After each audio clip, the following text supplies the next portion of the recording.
Pesawat Garuda Indonesia Woyla itu pada saat itu tuh lagi melakukan perjalanan dari Jakarta ke Medan, membawa 48 penumpang dan 5 awak kabin di dalamnya. Tak hanya itu, pembajak itu juga meminta. Halo guys, welcome back to Yukita Horror. Bagaimana kabar kalian? Semoga kabar kalian selalu dalam keadaan baik-baik saja, agar kalian tetap bisa setia nonton channel Yukita Watching. Untuk yang baru join, salam kenal, nama aku Yuki, klik tombol subscribe-nya. Dan mungkin untuk kalian yang mau follow Yuki di sosial media juga bisa banget. Silahkan follow sosial media Yuki di bawah ini, yukimon.dj. Sebenarnya udah mulai terlihat ya arus mudik untuk kalian-kalian yang lagi pulang kampung, untuk kalian yang lagi rindu dengan keluarga yang ada di rumah, kalian yang anak-anak perantauan, atau bahkan kalian pengen berlibur di luar kota. Biasanya kita kan lebih suka naik pesawat ya. Selain lebih menghemat waktu, kita juga lebih simple aja gitu loh untuk persiapan ke bandaranya.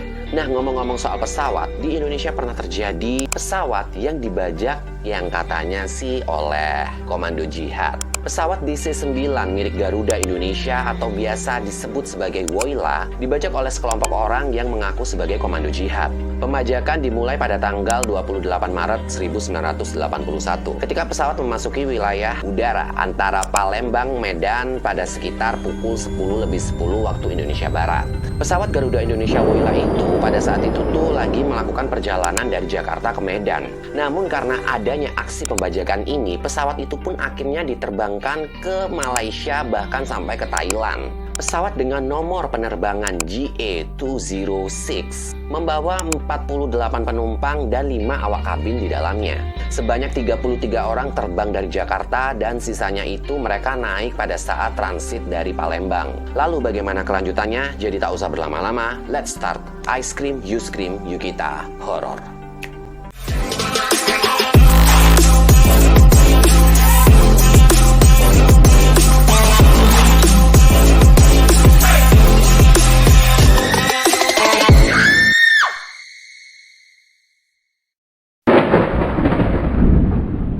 Departemen Pertahanan dan Keamanan atau biasa disebut sebagai Dephankam yang menangani kasus pembajakan tersebut mengatakan bahwasannya para pembajak itu bisa berbahasa Indonesia, gengs. Pesawat dibajak oleh 6 orang yang dapat berbahasa Indonesia.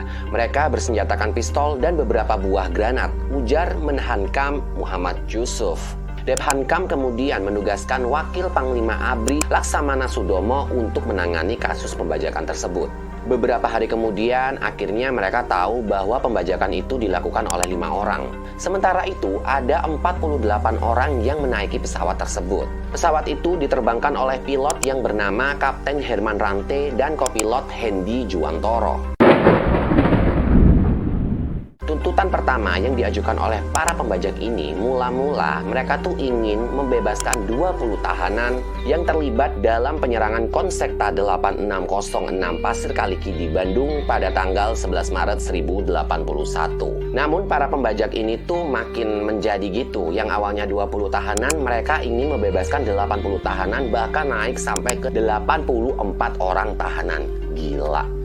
Tak hanya itu, pembajak itu juga meminta didatangkan pesawat yang lebih besar supaya dikirim ke Bangkok dengan awak pesawat baru yang mengetahui rute-rute internasional, gengs. Batas waktu yang ditentukan oleh para pembajak itu adalah hingga Minggu pada tanggal 29 Maret 1981, jamnya tuh 21.30 waktu Bangkok. Jadi FYI aja kalau waktu Bangkok dan juga waktu Indonesia Barat itu sama ya. Jadi sama-sama jam setengah 10 malam. Tenggat waktu yang diberikan para pembajak itu terlewati dan permintaan mereka belum juga terpenuhi, gengs. Namun tidak terjadi apa-apa walaupun sempat terdengar bahwasannya para pembajak ini akan meledakkan pesawat jika tuntutan mereka itu tidak dipenuhi. Pada Senin 30 Maret petang, tuntutan akhirnya ditambah lagi sama para pembajak ini dan mereka meminta uang sebanyak 1,5 juta dolar Amerika Serikat di atas semua tuntutan yang tadi. Jadi makin nambah lagi tuntutannya, gengs. Belakangan diketahui pimpinan pembajak adalah Imron bin Muhammad Zain. Ia akhirnya berhasil ditangkap dan kemudian dihukum mati pada tanggal 28 Maret 1983. Operasi pembebasan dilakukan pada tanggal 31 Maret 1981 atau hari keempat mereka berada di Bandara Don Mueang, Bangkok, Thailand.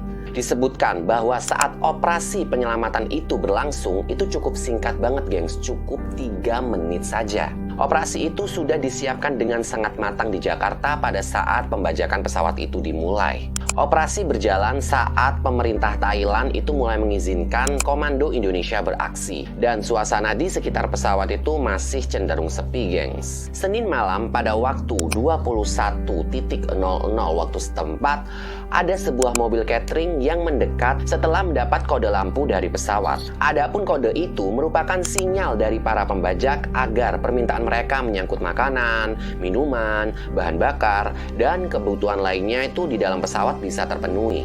Kemudian tampak keluar 3 orang yang tidak memakai baju, membawa kantong-kantong plastik yang mungkin berisi makanan dan juga minuman.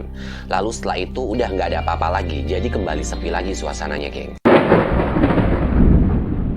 Kemudian pada hari Selasa sekitar pukul 2.30 waktu setempat, ada gerakan di semak-semak sekitar 400 meter dari pesawat. Secara tiba-tiba muncullah sosok yang ternyata adalah iring-iringan pasukan khusus anti-teroris Indonesia. Mereka adalah Komando Pasukan Sandi Yuda Kopasanda, pimpinan Letkol Infanteri Sintong Panjaitan. Kini bernama Komando Pasukan Khusus atau biasa disingkat sebagai Kopassus. Pasukan berjalan berdua-dua dalam satu iringan 2 baris tanpa keraguan. Pasukan itu bergerak, mengendap, dan teratur dalam formasi 2 baris mendekati pesawat dan mereka membawa 3 tangga. 2 tangga diletakkan masing-masing di sayap pesawat. Lalu 1 tangga selanjutnya mereka taruh di belakang pesawat. Tak membutuhkan waktu lama, mereka bergerak masuk ke pesawat melalui pintu darurat dekat sayap dan bagian belakang di bawah badan pesawat. Tiba-tiba terdengarlah tembakan-tembakan, mungkin dalam waktu 2 detik, kata warga negara Belanda di dalam pesawat yang bernama Henk Siessen. Komando itu berteriak, semua penumpang tiarap, dan berjatuhanlah sosok-sosok tubuh baru berusaha untuk tiarap ke lantai, ucap Henk. Penumpang-penumpang yang tiarap berusaha dikeluarkan satu persatu lewat pintu depan pesawat, gengs. Kalau kalian ada di dalam pesawat tersebut, apa yang akan kalian lakukan? Tuliskan di kolom komentar. Next. Upaya penyelamatan Sandra di tangan para pembajak itu tidak mudah, gengs. Ada seorang pembajak yang ikut tiarap bersama dengan para penumpang tadi. Dan parahnya, gengs, dia itu membawa granat, lalu melemparkannya setelah pin dari granat itu tuh ditarik. Untungnya granat itu tidak meledak dan berhasil diamankan oleh pasukan komando. Pembajak yang tadi melempar granat itu akhirnya ditembak mati pada saat dia berusaha kabur. Fahrizal, salah seorang pembajak yang duduk di dekat pramugari, sempat melepas tembakan ke arah pasukan komando. Namun untungnya tembakan tersebut itu meleset. Ia akhirnya melakukan aksi bunuh diri dengan menembak keningnya sendiri. Sementara itu, 2 pembajak lainnya sempat berupaya untuk kabur atau melarikan diri gitu, tapi akhirnya mereka juga tertembak mati.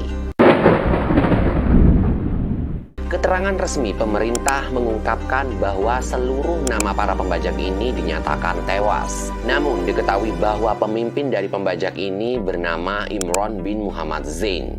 Ia berhasil ditangkap dan kemudian dihukum mati pada tanggal 28 Maret 1983. Pemerintah juga menyebutkan bahwa pilot dan seorang pasukan komando mengalami luka-luka akibat terkena tembakan dari para pembajak. Selang beberapa hari, pilot bernama Kapten Herman Rante dan anggota pasukan bernama Ahmad Kirang menjadi korban tewas dalam operasi tersebut. Keduanya menderita luka yang cukup parah dan gagal diselamatkan meski sempat dilarikan ke rumah sakit. Nah, itulah dia peristiwa pembajakan pesawat Garuda Indonesia Woyla yang dibajak oleh sekelompok orang yang mengaku sebagai komando jihad. Apakah kalian pernah mendengarkan cerita ini? Kalian bisa tuliskan di kolom komentar. Atau kalau kalian udah pernah dengar ini tapi ada yang kurang dalam pembahasan Yukita Horor malam kali ini, kalian bisa juga ceritakan detailnya di kolom komentar. Mungkin kalian kalau juga mau request konten horor lainnya tentang criminal case, teori konspirasi, juga bisa banget silakan kirimkan di email yukita.request@gmail.com. Di sini Yukita pernah lupa untuk untuk mengingatkan kalian klik tombol subscribe-nya dan nyalakan lonceng notifikasinya agar kalian selalu update dengan video-video terbaru dari Yogita Watching. Like jika kalian suka dengan videonya, jangan di dislike jika kalian tidak suka dengan videonya. Cukup share ke teman-teman kalian, mungkin kalian semua bisa berkumpul di dalam kolom komentar. Saya Yuki, pamit undur diri, see you next video.